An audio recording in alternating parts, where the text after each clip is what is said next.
बारात है, एक प्यारा सा हम लोग गीत लेके आए हैं। कौन नहावन गीत, सुहाग गीत है, सुहाग गीत लेके आए हैं। कैसे लगेगा कमेंट बॉक्स में बताइएगा और दीदी के चैनल को ज़्यादा से ज़्यादा सपोर्ट करिएगा फ्रेंड।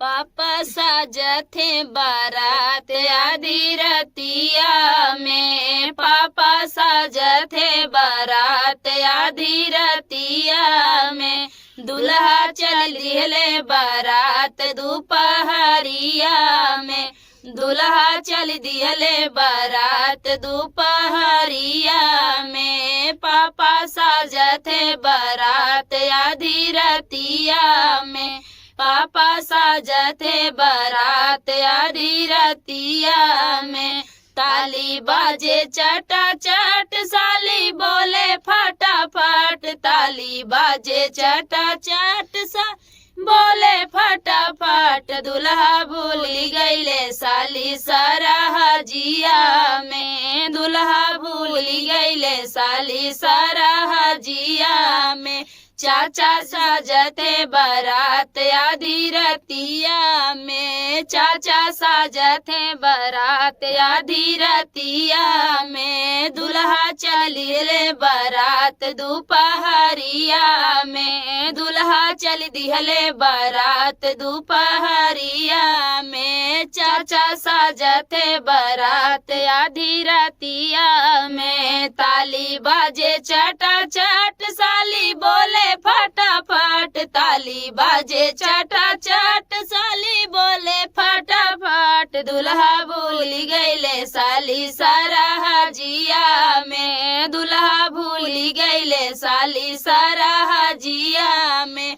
भैया साजथे बारात आधी रतिया में, भैया साजथे बारात आधी रतिया में, दुल्हा चलिले बारात दोपहरिया में, दुल्हा चल दिहले बारात दोपहरिया में, ताली बाजे चटाचट साली बोले फटाफट, ताली बाजे चटाचट साली बोले फटाफट, दुल्हा भूली गईले साली सरहजिया में, दुल्हा भूली गईले साली सरहजिया में, पापा साजथे बारात आधी रतिया में, पापा साजथे बारात आधी रतिया में।